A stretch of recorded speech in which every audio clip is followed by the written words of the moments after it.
औज़ुबिल्लाहिमिनश्शैतानिर्रजीम बिस्मिल्लाहिर्रहमानिर्रहीम। अस्सलाम वालेकुम। मैं सरफराज अहमद में आपकी खिदमत में हाज़िर हूँ और आज न्यूरो बिहेवियरल साइंसेस और न्यूरो साइकोलॉजी के लेक्चर के साथ आपकी खिदमत में हाज़िर हैं। और आज का हमारा टॉपिक है साइको फार्माकोलॉजी ऑफ स्किज़ोफ्रेनिया।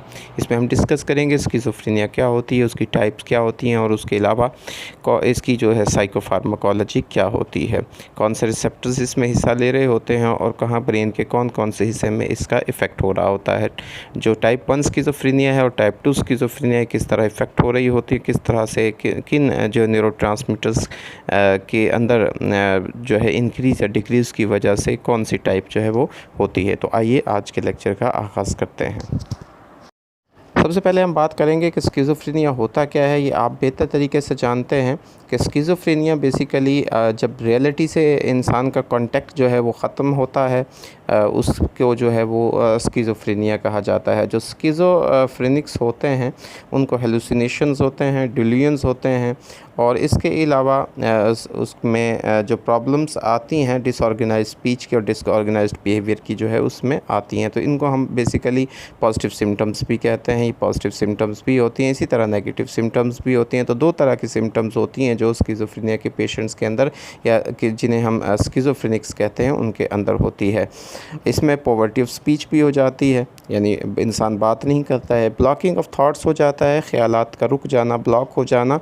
और इसके अलावा फॉर्मल थॉट डिसऑर्डर्स भी इसमें पाए जाते हैं। साइकोमोटर सिम्टम्स में भी इसमें कैटाटोनिया है, इनएप्रोप्रिएट इफेक्ट होता है या ब्लंटेड इफेक्ट होता है, एवोल्यूशंस होती हैं, ये नेगेटिव इसकी सिम्टम्स आती हैं स्किज़ोफ्रेनिया की। तो इन्हीं सिम्टम्स की बिना पर हम स्किज़ोफ्रेनिया को डायग्नोज़ करते हैं। इसमें बेसिकली दो टाइप्स की हम बात करते हैं। जो टाइप 1 स्किज़ोफ्रेनिया है उसके अंदर जो है वो पॉजिटिव सिम्टम्स होती हैं, जिसमें डिल्यूजन्स, हेलुसिनेशंस और डिसऑर्गेनाइज्ड स्पीच की होती हैं। दूसरी टाइप 2 जो स्किज़ोफ्रेनिया होता है इसमें नेगेटिव सिम्टम्स होती हैं, फ्लैट इफेक्ट्स होता है, पॉवर्टी ऑफ स्पीच होती है, रिड्यूस्ड वॉलंटरी मूवमेंट्स होती है, एवोल्यूशंस होती है। तो ये जो है हमारी टाइप 2 स्किज़ोफ्रेनिया, आपने जो याद रखना है बेसिकली ये नेगेटिव सिम्टम्स के हवाले से। और टाइप 1 स्किज़ोफ्रेनिया इसमें जो होती हैं वो पॉजिटिव सिम्टम्स पाई जाती हैं। टाइमोथी क्रो, जिसको टी क्रो भी कहा जाता है, उसने 1980 में जो है ये टाइप्स बयान की थी कि टाइप 1 स्किज़ोफ्रेनिया जो है इसमें एक्यूट ऑनसेट पॉजिटिव सिम्टम्स होती हैं, नॉर्मल इसमें जो वेंट्रिकल्स होते हैं, गुड रिस्पांस टू मेडिकेशंस होता है, इसमें डोपामिनर्जिक एक्टिविटी जो है उसमें इंक्रीज़ हो जाता है और इसमें जो प्रोग्नोसिस है वो बेहतर होती है। जो टाइप 2 बेसिकली जो स्किज़ोफ्रेनिया है इसमें इंसाइडियस ऑनसेट्स होते हैं, यानी नेगेटिव सिम्टम्स आते हैं। इन लार्ज वेंट्रिकल्स इसमें हो जाते हैं, वेंट्रिकल्स का साइज़ बढ़ जाता है।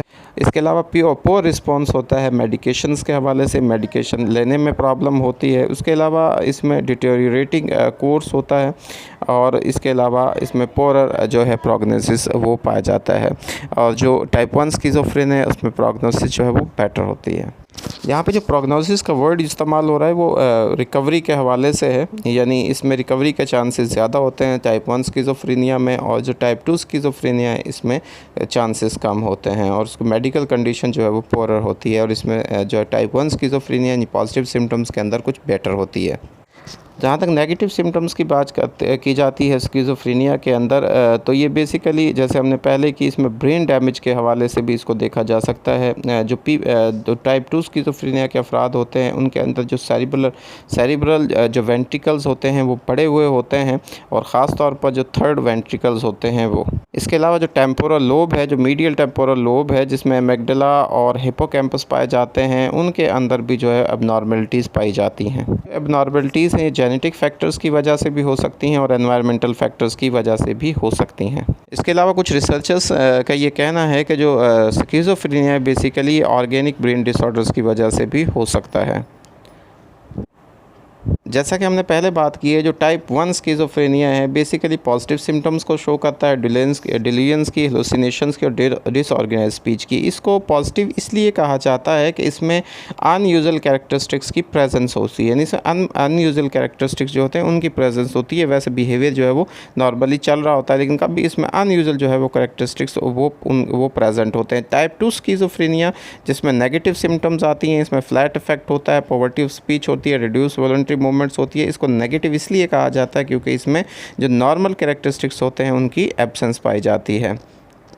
ये जो इसमें जो क्लासिफिकेशन है ये बेटर तौर पर फिट होती है कुछ सर्टेन जो ब्रेन डिसफंक्शंस होते हैं उनके साथ। अब हम बात करते हैं फार्माकोलॉजी ऑफ स्किज़ोफ्रेनिया की, या जिसको डोपामिन हाइपोथेसिस कहा जाता है। डोपामिन हाइपोथेसिस के मुताबिक वो कहा जाता है कि जो अंडरलाइंग पैथोलॉजी होती है टाइप 1 स्किज़ोफ्रेनिया की, वो होती है इंक्रीज जब होती है एक्टिविटी सेंट्रल जो डोपामिनर्जिक सर्किट्स होते हैं उनके अंदर। जो अर्ली एंटीसाइकोटिक ड्रग्स होती हैं उसमें वो ब्लॉक कर देती हैं डोपामिन रिसेप्टर्स को, जो न्यूरॉन्स होते हैं वो अफेक्ट करते हैं और एक्सटेंड होते हैं from mid brain into nucleus. और इसके अलावा अमेगडाला वो एरिया है जो कि रीइंफोर्समेंट के जो इफ़ेक्ट्स होते हैं उनके अंदर इन्वॉल्व होता है, और इसका जो लिंक होता है वो परसेप्शंस के साथ होता है, इमोशंस के साथ होता है, मेमोरी के साथ होता है।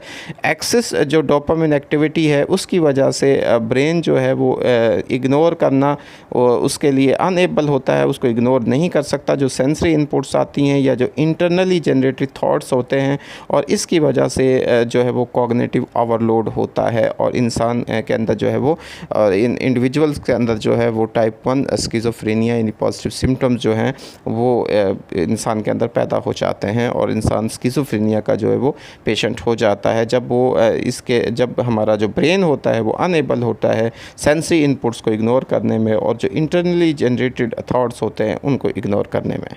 इसमें जो हमारे पास 4 डोपामिन पाथवे और एंड स्किज़ोफ्रेनिया के हवाले से हम बात करते हैं 4 पाथवेज होते हैं, लेकिन जो मेन टू हैं इसमें जो मीज़ोलिम्बिक होते हैं और मीज़ोकॉर्टिकल होते हैं यह ज़्यादा इफ़ेक्ट करते हैं उनके जो हमारे डोपामिनर्जिक पाथवेज होते हैं उनको।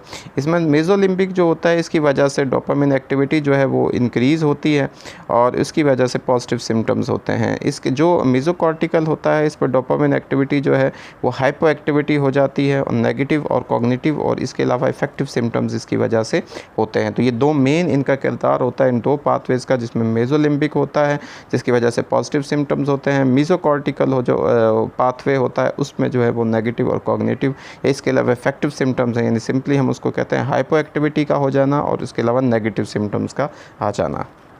इसमें भी चीज़ देखी जाती है कि जो ऑब्जर्वेशंस है वो बताती है कि जो एंटीसाइकोटिक ड्रग्स होती हैं जिसमें जैसे कि क्लोरोप्रोमाज़िन है, ये एक ट्रमर्स प्रोड्यूस करती हैं जैसे कि पार्किंसन डिजीज़ के अंदर आती हैं। पार्किंसन डिजीज़ के अंदर जो है वो इनसफिशिएंट डोपामिन जो है वो मोटर न्यूरल सर्किट्स के अंदर होती है, और जो ड्रग्स जो इंक्रीज़ करती हैं डोपामिन एक्टिविटीज़ को जैसे कि एम्फेटामाइंस है, तो एम्फेटामाइंस जो हैं वो इंक्रीज़ कर देती हैं जो साइकोफ्रेनिक जो सिम्टम्स होती हैं उनको, और ये साइकोटिक्स जो सिम्टम्स जो हैं वो प्रोड्यूस करती हैं नॉन साइको जो हमारे शिज़ोफ्रेनिक होते हैं उनके अंदर। यानी सिंपल वर्ड्स में हम ये कह सकते हैं कि जो एम्फेटामाइंस हैं वो दी जाती हैं पार्किंसन डिजीज़ वालों को, और ये साइकोटिक सिम्टम्स होती हैं उनको इंक्रीज़ कर देती हैं, और ये नॉन जो स्किज़ोफ्रेनिक पेशेंट्स होते हैं उनके अंदर ये होता है। तो सिंपल इस डैट के जो डोपामिन एक्टिविटी है जब इसमें इंक्रीज़ होता है तो उसकी वजह से जो है हमारे पास जो स्किज़ोफ्रेनिक सिम्टम्स जो हैं वो आती हैं, और जब ये कम होता है तो उसकी वजह से पार्किंसन डिजीज़ जो है वो वाक़या होती है। अब देखना ये होता है जिनके अंदर स्किज़ोफ्रेनिक होती है वो उनके अंदर पार्किंसन नहीं, उनके अंदर फिर हम उनको जिनके जो पार्किंसन डिजीज़ वाले होते हैं उनको एम्फेटामाइंस वगैरह जो मेडिकेशंस है वो दी जाती है, और जो स्किज़ोफ्रेनिया वाले होते हैं उनको क्लोरोप्रोमाज़िन दी जाती हैं। अब क्लोरोप्रोमाज़िन जो है वो बेसिकली उनको ब्लॉक करती हैं, जो डोपामिन एक्टिविटी है जो इंक्रीज़ हो चुकी होती है उसको जो है वो ये डोपामिन जो रिसेप्टर्स होते हैं उनको ब्लॉक कर देती है। जो डोपामिन हाइपोथेसिस जिसकी हम बात कर रहे हैं ये बेसिकली ये है कि इसमें जो टाइप 1 वो कहा जाता है, जो हाइपोथेसिस है वो कहता है कि जो टाइप 1 स्किज़ोफ्रेनिया है वो होता है over activity of dopaminergic neurons की वजह से, यानी जो ओवर एक्टिविटी होती है डोपामिनर्जिक रिसेप्टर्स की न्यूरॉन्स की उनकी वजह से जो है ये जो स्किज़ोफ्रेनिया यानी टाइप 1 स्किज़ोफ्रेनिया वो वक़्फ़ पज़ीर होता है, या वो उसकी वजह से वो इफ़ेक्ट होते हैं इंडिविजुअल जो है।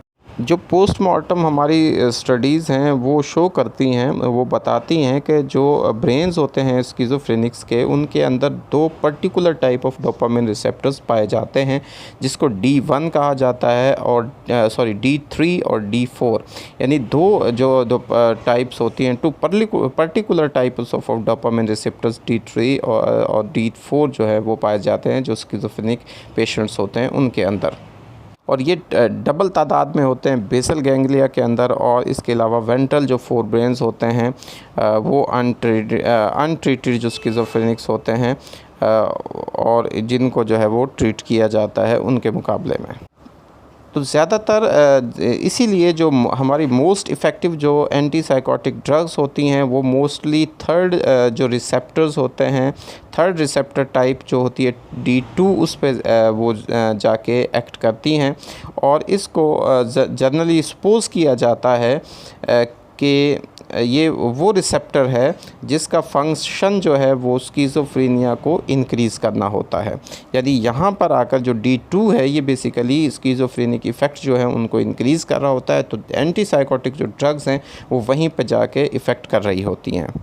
लो लेवल्स डोपामिन जो है वो रिपोर्ट किया गया है प्रीफ्रंटल कॉर्टेक्स के अंदर अफराद के जिनको नेगेटिव स्किज़ोफ्रेनिया सिम्टम्स होते हैं, और ये एक्सप्लेन किया जा सकता है कि जो पॉजिटिव और नेगेटिव सिम्टम्स हैं वो इकट्ठे ही वक़ू पज़ीर होते हैं, यानी इकट्ठे ही जो है इसमें इफ़ेक्टेड होते हैं। तो एग्जैक्टली किस तरह से जो डिस्टर्बेंस होती है डोपामिनर्जिक सिनेप्सिस के अंदर वो हमारे सिम्टम्स जो है उनको प्रोड्यूस करती है, यानी जो बेसिकली हमारी डिस्टर्बेंस हो रही है डोपामिनर्जिक सिनेप्सिस के अंदर उसकी वजह से होता है। और इसकी ये जो डोपामिन एक्टिविटी होती है, एक्सेस डोपामिन एक्टिविटी होती है, ये काज कर रही होती है एक ऐसी कंडीशंस को काज कर रही होती है जो कि जिसमें ब्रेन जो है वो अनेबल होता है सेंसरी इनपुट्स को इग्नोर करने में, और इसके अलावा जो इंटरनली जनरेटेड थॉट्स होते हैं उनको, और इसकी वजह से जैसे हमने पहले भी बात की कि कॉग्निटिव ओवरलोड हो रहा होता है। जैसा कि पहले आपको बता दिया है कि ये बेसिकली ये देखा जा सकता है कि जो इसमें डिस्टर्बेंसेस होती हैं वो डोपामिनर्जिक सिनेप्सिस के अंदर वो हो रही होती हैं, और इसकी वजह से ये सिम्टम्स जो हैं वो अनक्लियर होती हैं, उनका पता नहीं चलता है। जब हम इसके पाथवे की भी बात करते हैं तो डोपामिन का जो पाथवे है वो उसमें दो तरह के, जैसे हमने पहले भी बात की, एक तो ओवर एक्टिविटी हो रही होती है जो मीज़ोलिम्बिक पाथवे है, और उसमें पॉजिटिव सिम्टम्स उसकी वजह से हो रहे होते हैं, और दूसरा जो है जिसमें मीज़ोकॉर्टिकल पाथवे डिसफंक्शंस हो रहा होता है। तो जब मीज़ोकॉर्टिकल पाथवे डिसफंक्शंस हो रहा है तो उसकी वजह से नेगेटिव और कॉग्निटिव सिम्टम जो है वो हो रही होती हैं। इसमें एक वर्ड VTA आपको नज़र आ रहा है जो वेंट्रल टेगमेंटल एरिया कहलाता है। ये बहुत इंपॉर्टेंट एरिया होता है वेंट्रल टेगमेंटल एरिया जो है, और इसको वेंट्रल टेगमेंटम भी कहा जाता है, और ये रिस्पॉन्सिबल होता है नंबर ऑफ़ प्रोसेस के अंदर ब्रेन के अंदर, जिसमें कि रिवार्ड कॉग्निशन के हवाले से है, यानी जो मोटिवेशनल प्रोसेस होता है उसमें, और ये एसोसिएटिव लर्निंग के साथ है। इसके अलावा ये जो है बहुत सारी साइकेट्रिक डिसऑर्डर्स में ये इन्वॉल्व होता है, और ख़ास तौर पर जो हमारे डोपामिनर्जिक और नॉन डोपामिनर्जिक प्रोजेक्शंस होती हैं वो इसके ज़रिए हो रही होती हैं। और ये जितने भी जो प्रोसेस कॉर्टिकोलिम्बिक सिस्टम जो हमारा होता है उसके अंदर जो है इसका ये डिस्पर्स होता है, फैला हुआ होता है, और ये मिड ब्रेन के अंदर ये पाया जाता है जो VTA है।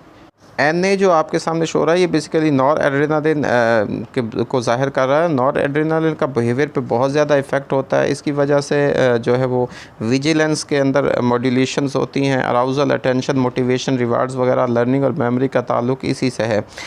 ये बहुत ज़्यादा उसमें इफ़ेक्ट करता है, यानी उसकी वजह से जो है इसका इफ़ेक्ट हो रहा होता है, और इसकी वजह से जो हमारी पॉजिटिव सिम्टम्स हैं जो वो पैदा हो रही होती हैं, और उसमें इफ़ेक्ट ये जो है नॉर एड्रेनालिन की वजह से।